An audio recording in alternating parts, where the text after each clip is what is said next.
Ready to get to work on the block now. First thing we're going to do is go through and knock all of the cam bearings out, as they look a little rough. Their coating is pretty worn off on most of them. So I got it sitting there on some blocks on the floor because my normal little table for this has got a couple of transmissions on it. Now for cam bearings, you do have to have the proper tool to do this to get them lined in there, and it is a rod assembly with the deal to go in the bearings, a cone to line everything up, and then the end here to whack on with a hammer. This piece unscrews, and that way you can put it down into the bore with the bearing. Slide it into the bearing. Now coming from the other end of the engine, we run the rod through. Screw it back in. Then you take and slide the cone into the bearing on the other end. Hold everything and then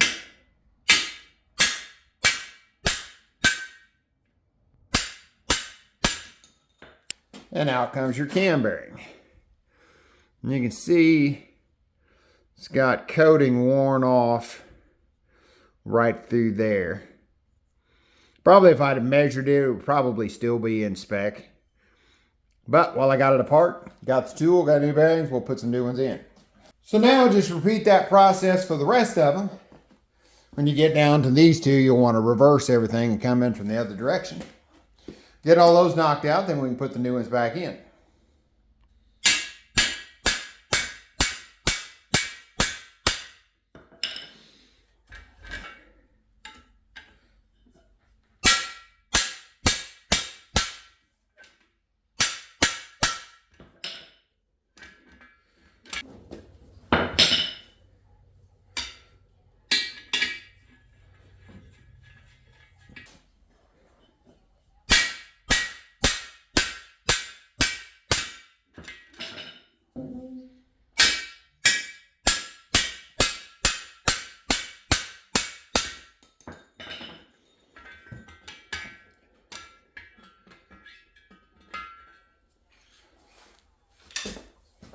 Now I'll wait till I've got everything cleaned up before I put the new bearings in the cam.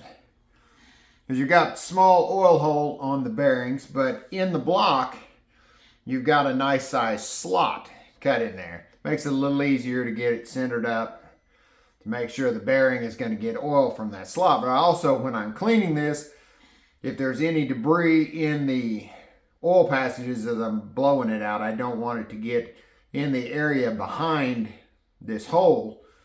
Right now with the slot, I can clean it out much better. So once it's all clean, then I'll put these back in. Another thing I'm going to do right now, totally optional, is around where this is cast, around the bottom of the cylinders. It is sharp. I mean like razor sharp.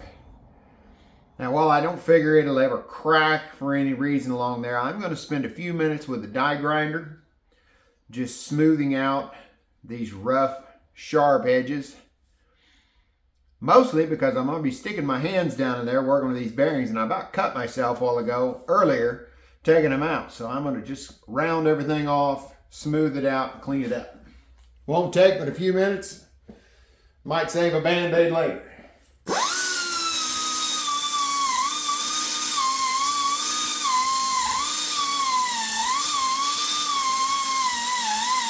All right, I got done playing around down below. Now we're back up to working on the top end of the engine. And what we need to do is lightly hone the cylinders. We're not trying to enlarge them or clean up anything because there's no damage to them. We're just trying to take the glaze off, give them a little fresh crosshatch so the new rings will seat in. So we won't hone it very long. I'm using 320 grit stones because they're moly coated rings are what's going in there. And you just want to adjust your drill speed and your in and out stroke to where you get like a 45-degree crosshatch pattern on the cylinders.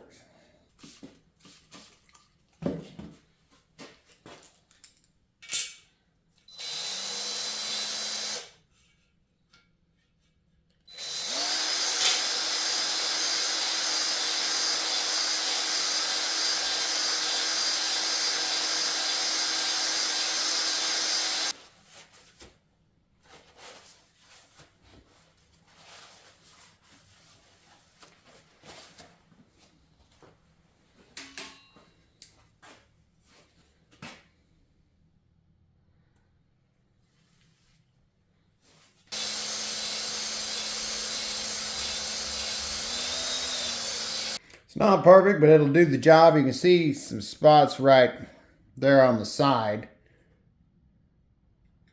where the cylinder is worn just a touch, but just trying to break the glaze on it a little bit.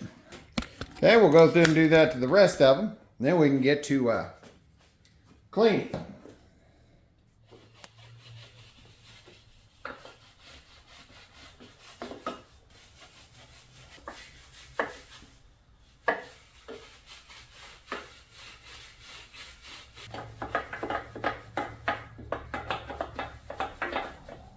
About normal. Huh? Looks about normal.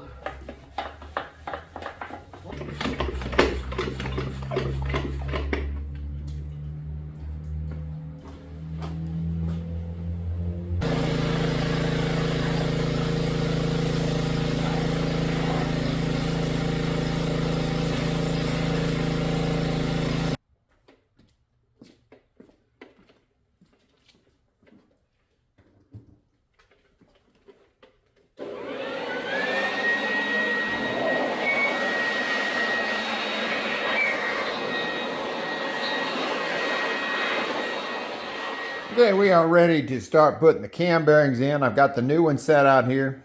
Make sure you put them in the right order. They are different ODs. The two end ones are bigger, these are smaller, and then the middle one is the smallest on the OD. Okay, on the cam bearing driver, you see the end of the tool down here where it was designed to fit through like we drove the bearings out. So say we were going to put this one down here in. You would come in and drive it in like this, except for the problem that this is not chamfered on the inside, it is chamfered on the outside. So if you try to drive it in from the inside, it's going to shave the outside of the bearing and make a mess. Same thing with the other end. So instead, you could go in there and chamfer the inside of your block, but what I did was modified the tool. Originally, this piece here was solid on one end, so it would only go in one direction. Well, I went and drilled it on through right there. So now you can put it on like this.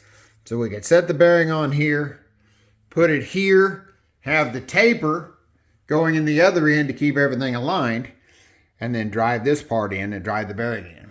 Turn it around, you can drive the other end in, and then you can do the middle ones with this flipped around the conventional way, coming in from whichever side they need this chamfer.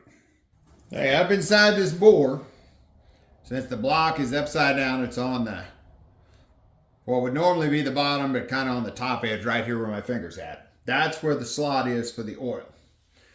So we need to line that hole up with that as we drive it in to where the holes line up so we can get oil to the bearing. Now there's two holes in the bearing, but there is only one oil hole in the block. So I'm going to go down and mark it with a marker on the side so I can see, mark the edge of the bearing, get it lined up, get it started in there, and then we'll drive it on in. Okay, I've marked the oil hole there on the end. Now I'm going to go ahead and put the bar through the center of the engine.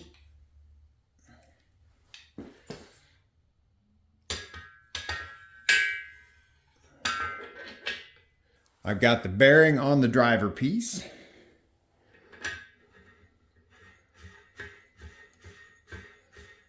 Screw that on. And to turn it around to the other side. So now the taper is in this side.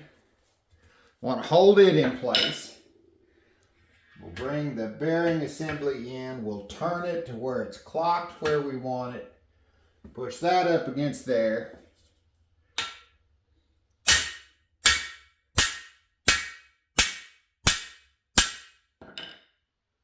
Thing's still lined up good.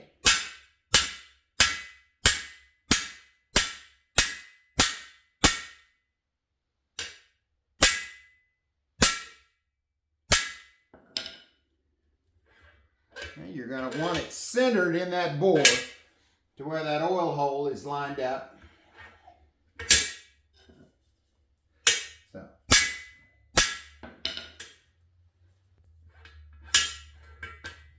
And just keep watching it.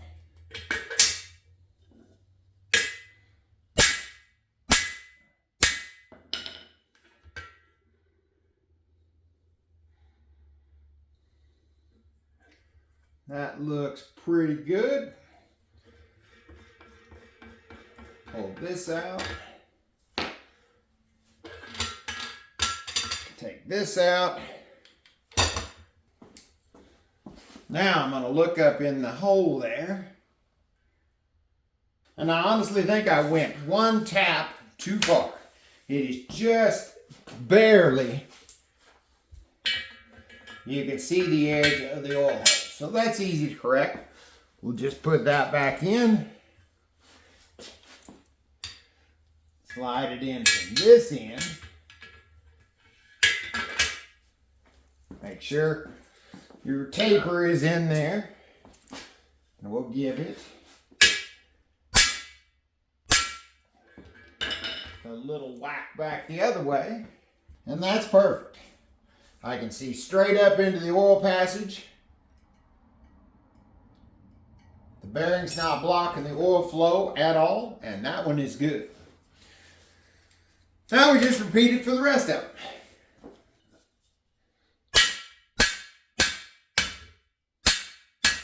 That is spot on.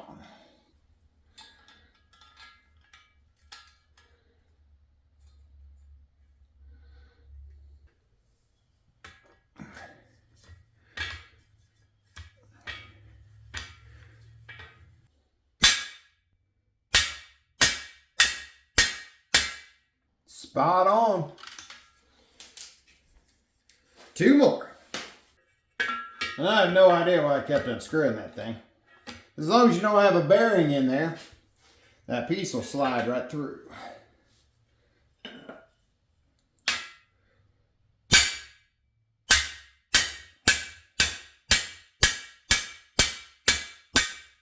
Looks good.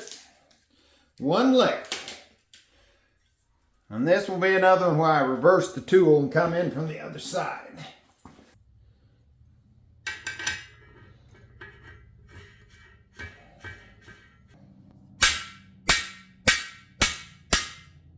Looks perfect.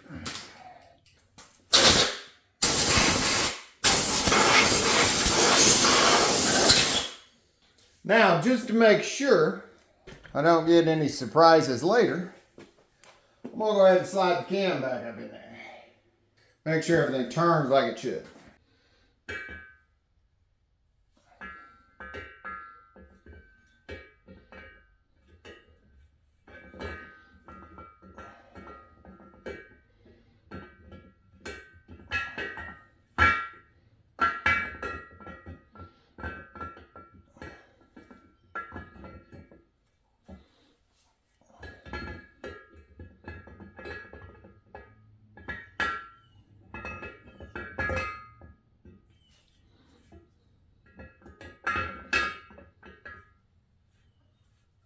Look at that. All the way in. Turns just beautiful. Alright, the cam bearings were a success. She's cleaned up pretty good. I think I'll end this video here. Next video we will be putting in the camshaft. Got to clean it up a little bit. Got to go get some green plastic gauge because I'm out. Until the next one, thanks for watching.